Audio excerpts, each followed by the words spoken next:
আসসালামু আলাইকুম, সবাইকে অনেক অনেক শুভেচ্ছা। লাস্ট কিছুদিন আগে আমি বাংলাদেশ থেকে থাই এয়ারলাইন্সে এসেছিলাম জাপানে। সেইটার একটা এক্সপেরিয়েন্স আপনাদের কাছে শেয়ার করব আজকে। সো ১ম হচ্ছে ঢাকা এয়ারপোর্ট দিয়ে শুরু। এই হচ্ছে ঢাকা এয়ারপোর্টের ডিপার্চারের বাইরের পাশটা। এখান থেকে ঢুকে তারপরে হচ্ছে ইমিগ্রেশন বা চেকিং সবকিছু ক্রস করার পরে যেটা হইল বিপত্তি, সেটা হচ্ছে যে রানওয়েতে ছিল না, বিমানটা মাঝখানে ছিল। সো আমাদেরকে লাগেজ সহ থাই এয়ারলাইন্সে যাইতে হচ্ছে আর কি। আর সিঁড়িটাও ছিল একটু খাড়া টাইপের। সো যাদের অনেক ভারী লাগেজ ছিল তারা খুবই কষ্ট করে, এবং অনেকে বাচ্চা সহ আসছে, তাদেরও দেখলাম যে খুব কষ্ট করে তারা এই এয়ারলাইন্স করছে। এবং এখানে আবার হচ্ছে লাইন, মানে অনেক সময় লাগলো আর কি দেখলাম। বাট আমাদের পিছনেও অনেকগুলা ওই যে আসতেছিল। যাই হোক, এটা হচ্ছে ফার্স্ট টাইম এরকম এক্সপিরিয়েন্স, কারণ আমি এর আগে সিঙ্গাপুর এয়ারলাইন্স বা অন্য এয়ারলাইন্স গুলো গিয়েছি রেগুলার, সেখানে ভালো ছিল। আর ভিতরে ঢোকার পরে হচ্ছে সিট নিয়ে বসা। একটা জিনিস খেয়াল করেন, এখানে এই যে থাই এয়ারলাইন্স কিন্তু একই, ঢাকা এবং ঢাকা টু থাইল্যান্ড, থাইল্যান্ড থেকে থাইল্যান্ড টু ওসাকা, দুইটা একই কিন্তু রুট, একই রুটে। এখানের যে বিমানটা দেখেন এত কনজাস্টেড, সিটগুলা পা মানে মেলা যায় না এরকম, কোনো মনিটর নাই, কোনো কিছু নাই, সার্ভিস নাই। বাট থাইল্যান্ড থেকে যে ওসাকার লাইনটা, সেটা কিন্তু খুবই সুন্দর। এটা আমি পরেই দেখাবো ভিডিওতে। সো রাতে মিডনাইট ফ্লাইট ছিল ২টা ২:৩০টার পরে। আমরা ওঠার একটু পর পরই খাবার টাবার এইরকম খাবার দিয়েছিল আর কি। তো আরেকটা বিষয় বলে রাখি, থাই এয়ারলাইন্সে আপনি প্রায় ৭২ ঘন্টা আগে আপনি আর হালাল খাবার অর্ডার দিতে পারবেন না। আমার এটা জানা ছিল না, বাট সেজন্য কিন্তু ঢাকা রুটে তো হালাল খাবার পেয়েছিলাম, বাট থাইল্যান্ড থেকে ওসাকাতে আমি হালাল খাবারটা পাইনি। এখন খাবারের কিছু রিভিউ দেই। এখানে যে হালাল খাবার দিয়েছিল, যেটা এটাকে চিকেন টাইপের কিছু ছিল, সাথে স্পাগেতি। এই যে কিন্তু এইটা হচ্ছে একদম খুবই অখাদ্য টাইপের ছিল, এটা কোনোভাবেই খাইতে পারিনি আমি। বাট এই যে এটা একটা কাস্টার্ড টাইপের ছিল, এটা খুবই টেস্টি ছিল, কোকোনাটের। আমি এটা চেষ্টা করব খুঁজে বের করে কোথাও থাইল্যান্ডে পাওয়া যায় কিনা। এরপর হচ্ছে এই যে বাইরের দৃশ্য, যেহেতু মাঝরাতে ছিল, প্রায় সকাল হয়ে যাচ্ছিল। এটা হচ্ছে থাইল্যান্ডের আকাশ, এখন থাইল্যান্ড ল্যান্ড করবে। সেই ল্যান্ডিং এর আগের যে দৃশ্যগুলো, আমি সবসময় চেষ্টা করি যে আপনার উইন্ডো সিট গুলাতে বসার জন্য, কারণ উইন্ডো সিটে একটা সবচেয়ে ভালো পয়েন্ট হচ্ছে আপনি বাইরের দৃশ্যটা খুব সুন্দরভাবে দেখতে পারবেন। এই হচ্ছে একটা বড় প্লাস পয়েন্ট। সো এই থাইল্যান্ডে আমরা ঢুকে পড়েছি। থাইল্যান্ডটা কিন্তু সবুজ, ভালো গ্রিনারি দেখলাম আর কি। থাইল্যান্ডের এই যে ল্যান্ডিং করা আশপাশটা অনেক সবুজ মাঠ, সেইগুলা দেখা যাচ্ছিল আর কি। আরেকটা বিষয় হচ্ছে যে থাইল্যান্ড কিন্তু অনেকটাই আপনার জনপ্রিয় একটা হাব এয়ারলাইন্স গুলোর ক্ষেত্রে। সবচেয়ে বেশি এশিয়ার সবচেয়ে জনপ্রিয় এবং সবচেয়ে অ্যাক্টিভ হচ্ছে সিঙ্গাপুর চাঙ্গি এয়ারপোর্ট, তারপরেই আপনার যতগুলো আছে, তারপর থাইল্যান্ড একটা, মালয়েশিয়ার কুয়ালালামপুর একটা। সো এই আমরা যখন ল্যান্ড করলাম, প্রায় থাইল্যান্ডে ৪.৫ ঘন্টার মতো লেগেছে। সো থাইল্যান্ডে নামার পরে সেখানে আমাদের কিছু ট্রানজিট ছিল। সো প্রথমেই হচ্ছে থাইল্যান্ডে নামলাম। এখান থেকে নামার আগে এখানে আমাদেরকে যে সার্ভিসগুলো দিয়েছে, আমি ইয়েতে বলি, মানে বিমানের ভিতরে, সেই সার্ভিসগুলো মোটেও খুব একটা ভালো ছিল না। এদের কেবিন ক্রুদের অ্যাটিটিউড, সার্ভিস দেওয়ার কোয়ালিটি বা এই জিনিসগুলো মোটেও ভালো ছিল না। এবং এটা আমি জানি না নর্মালি অন্য এয়ারলাইন্সগুলো কেমন হয়। সো এরা হচ্ছে ঢাকা টু অন্য রুটগুলাতে এরা যে আচরণটা করে, সেম এয়ারলাইন, সেম যদি ক্রু যদি সেমও থাকে, তারপরে তাদের অ্যাটিটিউডটা চেঞ্জ হয়ে যায় অন্য এয়ারলাইন্স গুলোতে, অন্য ফ্লাইট গুলোতে বিশেষ করে। সো এই হচ্ছে ল্যান্ডিং করতেছি আমরা এখন থাইল্যান্ডের ব্যাংককে এয়ারপোর্টে। সো এটা খুব অনেকটাই সকালবেলা, খুব ভোরের বেলায় আর কি।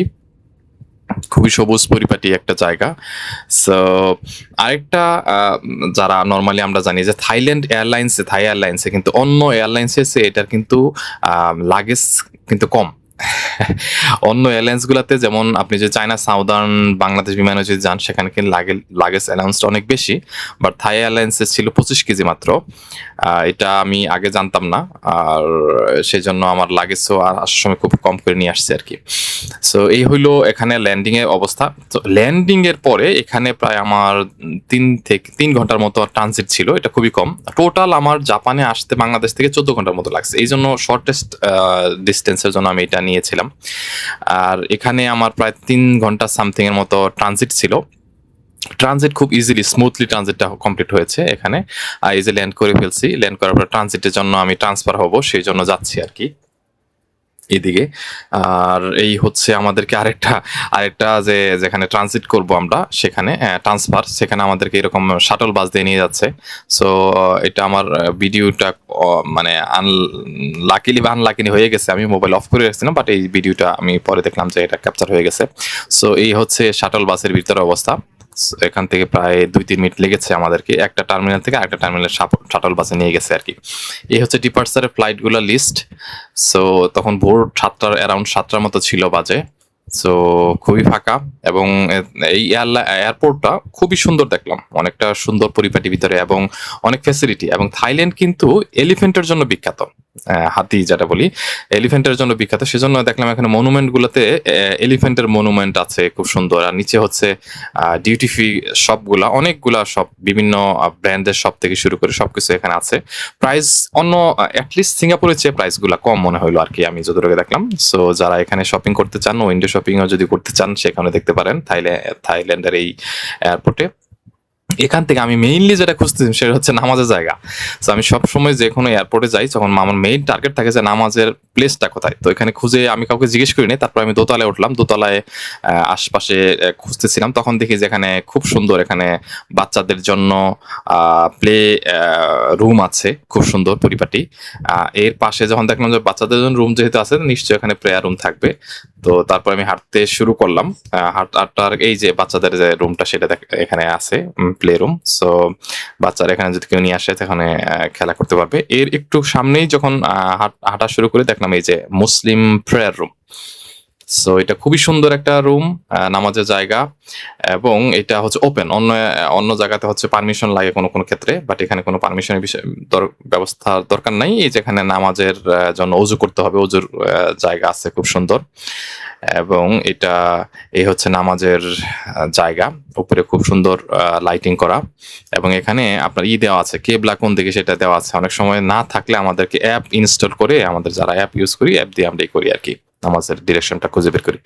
তো নামাজ শেষ করে ওখান থেকে একটু রেস্ট নিয়ে তারপর চলে আসলাম আমাদের ব্যাংকক থেকে ওসাকার যে ফ্লাইট, সেই ফ্লাইটের জন্য। এই ফ্লাইটটা আমি একটু দেখাবো পরে, ভিতরে দেখবেন যে কি চেঞ্জ কিরকম।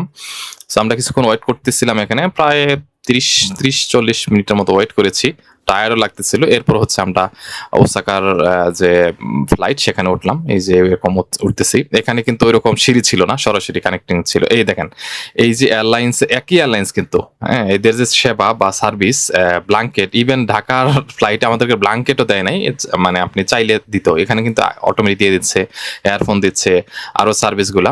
সো এটা হচ্ছে একই এয়ারলাইন্সের রুট চেঞ্জ হলে এদের সার্ভিসের কোয়ালিটিও চেঞ্জ হয়ে যায়, অথচ প্রাইস বা টিকিট কিন্তু একটাই।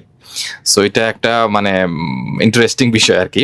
সো এই এয়ারলাইন্সটা, থাই এয়ারলাইন্স, এটা খুবই একটা কোয়ালিটি মানের ছিল, সম্ভবত বোয়িং, আমি নামটা খেয়াল করতে পারি নাই। সো এখানে সবকিছু ছিল, মনিটর ছিল, এবং এখানে বিভিন্ন ধরনের যে ইনস্ট্রুমেন্টগুলো থাকে সেগুলো খুব ভালো ছিল। এবং ইভেন লেগ স্পেসটা, যেটা বসার জায়গা, সেটাও খুব ভালো ওয়াইড ছিল। সব মিলিয়ে খুব আরামে আপনার এখান থেকে আসতে পারছে। এখানে তো মনিটরতে দেখা যাচ্ছিল। আমি নর্মালি এয়ারলাইন্সে চেষ্টা করি যে রুটটা ট্র্যাক করার জন্য, মুভি বা এই টাইপের কানটান অ্যাভয়েড করে চলার চেষ্টা করি আর কি। সো আমাদের একটু পরে নাস্তার জন্য এই যে ব্রেড দিয়েছিল একটা, এটা হয়তো বা অ্যাপল পান এই টাইপের, অ্যাপল তারপরে ওটাও ভালো ছিল, টেস্টি। এবং খাবারটা এইটার যেহেতু হালাল খাবার আমি অর্ডার দিতে পারি নাই, এ পাশটাতে যেটা দিয়েছিল সেটা আমি সম্পূর্ণ খাইতে পারি নাই। কিছু এগ জাতি টাইপের ছিল, এগ, এবং সেই সাথে ওই সসেস ছিল, সসেসটা খাই নাই, ওটা কিসের আমি জানি না, সেজন্য, যদিও পর থাকার কথা না, বাট আমি ওই অন্য যাই হোক আমি সেটা জানি না বলে ওটা অ্যাভয়েড করেছিলাম টোটালি। শুধু ফ্রুটস বা এই টাইপের জিনিসটা খেয়েছি। তবে খাবার আসলে একটু কষ্টই করতে হয় ফ্লাইটে, আমরা যারা যাই মুসলিমদের জন্য, আগে থেকে মুসলিম ফুড অর্ডার করতে না পারলে কোনো কারণে মিস হয়ে গেলে এটা হয় আর কি, সমস্যা হয়।